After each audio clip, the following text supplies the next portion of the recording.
When my aunt told me to leave, it wasn't dramatic. She didn't raise her voice. She simply stood in the doorway, arms crossed, and said, "You're 18 now, Alina. It's time you figure things out on your own." I remember standing there with my small suitcase, looking at her face. She looked calm, maybe even relieved. I nodded, even though my chest felt tight. I didn't have the words to argue. I had known for years that this day would come. My parents passed away when I was 16. There was no extended family willing to take me in, except for my mother's older sister, Corinne. She made it clear from the beginning that she was doing me a favor, that her home wasn't meant for charity cases, but family helps family, at least for a while. Corinne lived in a nice suburban neighborhood in Ohio. Big house, perfectly trimmed lawn, and a life she carefully curated. Her husband worked in finance, and their 2 children attended private schools. I was the unwanted addition to their perfectly organized world. At family dinners, she would remind me in front of her kids that I should be grateful. "You have a roof over your head, Alina," she would say. "Not everyone's that lucky." I always smiled politely. I learned quickly that showing frustration only made her comments sharper. I got part-time jobs while finishing school. Grocery stores, coffee shops, anywhere that would hire a teenager. I saved as much as I could, knowing that the moment she decided she'd done enough, I'd need every dollar. That moment came exactly 2 weeks after my high school graduation.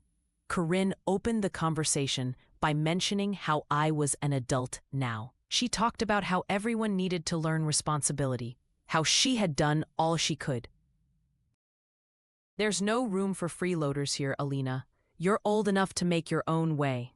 She said it like she was giving me some valuable life lesson. But what she really wanted was to clear her house of what she saw as dead weight. I left that day with my small suitcase, a few $100s in savings, and a single rented room in a rundown apartment across town. The apartment was tiny, barely larger than a closet, but it was mine. The rent was cheap because the neighborhood wasn't great, but I didn't care. I had peace for the first time in years. I worked every shift I could get. I cleaned offices early in the morning and waited tables at night. Between jobs, I enrolled in night classes for digital marketing. I figured if I could learn something practical, I might have a chance to move beyond survival mode. Those years were hard. There were nights I skipped meals to afford my rent.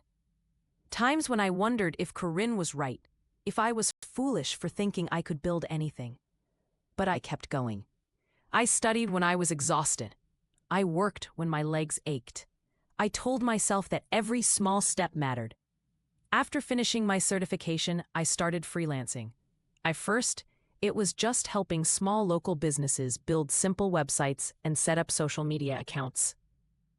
I wasn't making much, but it's enough to finally quit my cleaning job and focus fully on what I was building. Slowly, word spread. One client would recommend me to another. I treated every small project like it was the most important job in the world, because for me, it was. Then I met Felix. He owned a small lifestyle brand that sold home goods online. His company had grown faster than he expected, but he struggled with digital marketing. A mutual client introduced us. Felix was different from most of the people I'd worked with. He saw how hard I worked, and instead of doubting me because of my age or experience, he listened. "You've got an eye for this," he told me after our first few projects. "How would you feel about taking over the entire digital side of the business?" It was a risk, a big one. But I said yes. Under Felix's mentorship, I learned everything I hadn't been taught in my classes. Real-world problems, real budgets, real pressure. And I loved every second of it. After 2 years of working together, Felix came to me with an idea. "I've been thinking about starting something new," he said. "Luxury home goods, but fully online. High-end, direct-to-consumer. You know how to build the platform, and I know how to source the products." We became partners, equal from the start. We poured everything we had into building the brand. Countless hours designing the website, setting up logistics, negotiating with suppliers. There were moments we thought we might fail, but then the orders started rolling in. First dozens, then hundreds. Social media influencers began promoting our products. Interior designers featured us in blogs. Before long, major publications were calling. The business exploded. By 28, I was no longer worried about rent. I had paid off my student loans. I bought my first home, a small but beautiful townhouse on Portland. And when the opportunity came, I purchased a vacation property in Carmel by the sea, a place I had once only seen in magazines. The mansion sat on a cliff, overlooking the ocean. Floor-to-ceiling windows, soft white interiors, a wide balcony where you could watch the sunset disappear into the waves. It was more than just a house. It was a symbol of how far I had come. I hired a property management company to handle the maintenance. They contracted with local services for cleaning and upkeep. I never thought twice about who cleaned the house. That was their job to coordinate. Until the day I visited for a weekend trip. I arrived in the early afternoon. The property manager had texted me that the house would be fully cleaned and ready. When I walked in, the air smelled faintly of fresh linen and citrus. Everything was spotless. Then I heard footsteps. I turned toward the sound, and there she was, Corinne, standing in the middle of my living room, holding a cleaning caddy, dressed in the uniform of the housekeeping company. Her face drained of color the moment our eyes met. For a long moment, neither of us said a word. We simply stared at each other, both processing what this meeting meant. She finally broke the silence. "I didn't know," she whispered. "I didn't know this was your property." I nodded, keeping my voice steady. "It is." She stood there, visibly trying to compose herself. Gone was the sharp, superior tone I remembered from all those years ago. In its place was something much smaller, quieter. "You've done well for yourself," she said, almost as if struggling to believe her own words. I didn't respond right away. I simply looked around the room she was cleaning. The house she would have never dreamed I could afford. "I built what I needed," I said softly. "What I never had." She lowered her gaze, holding the cleaning caddy closer to her chest like a shield. I didn't feel anger, not anymore. Just a strange, unexpected calm. "I should get back to work," she said quietly, almost as if waiting for my permission. "Of course," I replied. And with that, she disappeared down the hallway. After that first encounter in the house, I sat in the living room for a long time. The ocean waves outside kept crashing softly, but inside, my mind was racing. I never imagined I would see Corinne again, especially not like that. She had once controlled every part of my life. What I wore, where I went, how I spoke. Every time I tried to speak up for myself, she reminded me that I was there because of her generosity. And yet now, here she was, quietly working in my home, folding towels and scrubbing floors. That night, I slept lightly, not because I was angry, but because my thoughts wouldn't stop circling. I didn't know what I was supposed to feel. Relief? Satisfaction? Sadness? The next morning, I woke up early and made coffee, standing by the wide kitchen window as the sun rose over the water. Eventually, the housekeeping team arrived again to continue their work. I heard the front door open and the low murmur of voices as they went about their routine. Corinne stayed out of my way, and I respected that. She wasn't here to make conversation. As the days passed, the awkwardness slowly faded. She never tried to speak unless it was necessary for work. She was professional, quiet, focused on her tasks. One afternoon, while I was working on my laptop in the sunroom, I overheard her giving instructions to a younger cleaner. Her voice was gentle, guiding, almost kind. It surprised me for a moment. The woman who once made me feel so small was now patient, careful, even encouraging to others. That evening, Felix called to check in. "How's the trip?" he asked. "Peaceful," I said. "Mostly." He paused, picking up on my tone. "Mostly?" I hesitated. "Corinne works for the cleaning company. She's here." There was a long silence before he responded. "I didn't see that coming," he said softly. "Neither did I." He let out a quiet breath. Do you want me to cancel their contract? We can find someone else. You don't need to put yourself through that. I thought about it for a moment before answering. No, I said calmly. I don't want to take work away from her.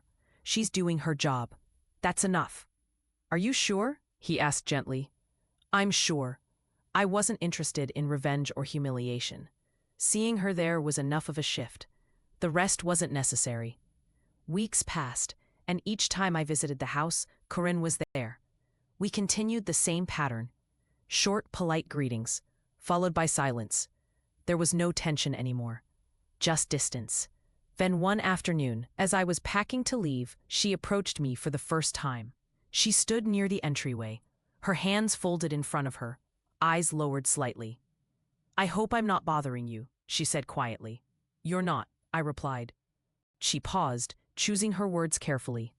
I wanted to say something. I waited. I know I wasn't kind to you when you lived with us, and I've thought about it more than you probably imagine.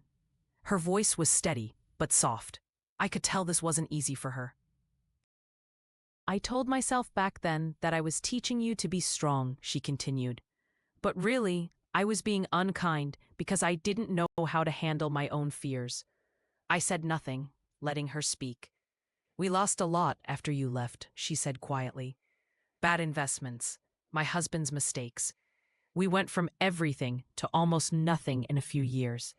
She looked up at me finally, her voice trembling slightly. I never imagined I would end up here, working like this. I listened carefully, not rushing to fill the silence. I'm not saying this because I want anything from you, she added quickly. I just wanted you to know that I see now how badly I treated you, and I'm sorry. For a moment, we both stood there in the stillness of the large foyer. Her apology wasn't dramatic. It wasn't tearful. It was simply honest.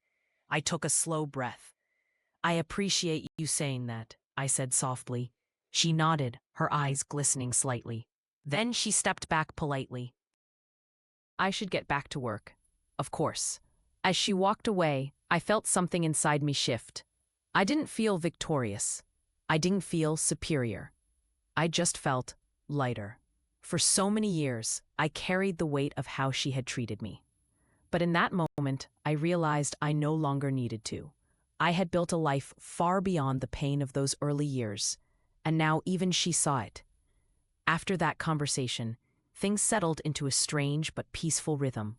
Every time I visited the house, Corinne continued her work quietly, always respectful, always professional.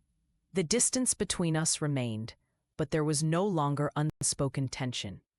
Felix visited the house one weekend for a short business retreat we organized with a few partners. After touring the property, he stood on the balcony with me, taking in the view. You've built something beautiful, Alina, he said. Thank you. Do you ever think about how different your life could have been? Sometimes, I admitted, but not often. Seeing her here, is it still hard? He asked gently. Not anymore, I said honestly, because I'm not trying to prove anything now. He smiled. That's real peace. I nodded. It was. Several months passed after that final conversation with Corinne. The business kept growing, and life settled into something steady. The vacation house in Carmel became my quiet refuge whenever I needed to slow down and breathe. Every time I arrived, the house was spotless, the air fresh, the ocean steady outside the windows. Corinne was always there during my visits. Our interactions remained polite but simple. She no longer tried to say more, and I didn't feel the need to bring up the past again. What needed to be said had already been said. One weekend, while staying at the house, I found myself sitting by the large window overlooking the cliffs. The late afternoon sun poured through the glass, and I watched the waves roll endlessly toward the rocks. It was strange how peaceful everything felt. For so many years, I thought that peace would only come after proving everyone wrong, after reaching some final victory. But now, sitting there quietly, I realized that peace had come much more quietly. It wasn't about proving anything anymore. It was about knowing that I had built a life I never thought possible, and that I no longer carried the weight of resentment. A few days later, my parents, old friends from Ohio, happened to be visiting California. They had heard about my business through mutual contacts and reached out to meet for lunch. I hadn't seen them since I was a teenager, back when Corinne controlled every aspect of my life. During lunch, they asked about my company, how I built it, and how I had managed to grow so far. I just kept taking one step at a time, I said softly, even when I didn't know where it would lead. One of them smiled kindly. Your parents would be so proud. Those words struck me more than I expected. I hadn't thought about my parents much during all of this. For so long, my energy had been focused on survival, on moving forward. But hearing that reminder brought a quiet warmth to my chest. After lunch, I returned to the house feeling strangely reflective. That evening, as I sat outside watching the sunset, Corinne approached quietly. She rarely interrupted me, but this time she carried 2 cups of tea and held one out gently. I thought you might like some, she said softly. I accepted it with a small nod. Thank you. She stood beside me for a moment, looking out at the water. This is a beautiful place, she said. It is, I agreed. We stood in silence for a while, just listening to the wind and the waves. There was no tension, no unfinished conversations. Finally, she spoke again. I never thought much about what really mattered back then, she said quietly. I was always worried about how things looked, about keeping everything perfect. But now, I see how little that actually means. Her voice was calm, honest.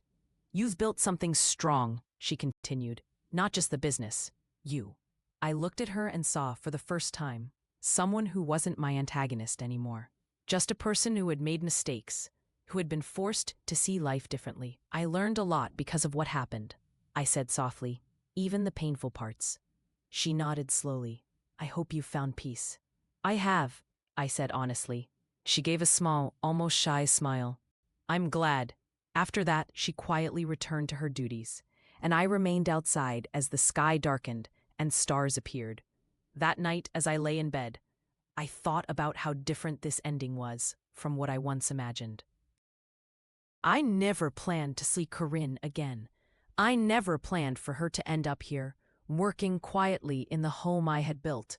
But life had brought us both to places neither of us expected. And instead of bitterness, there was something gentler between us now, an understanding even if unspoken. The next morning, as I packed up to return to Portland, Corinne helped carry my bags to the car. Safe travels, she said softly. Thank you, I replied. As I drove away, watching the house disappear behind me, I didn't feel anger. I didn't feel satisfaction or triumph. I just felt free. For years, I carried the weight of being unwanted, of being dismissed because I had nothing. But I had built my life on my own terms, and now I no longer needed to carry the past.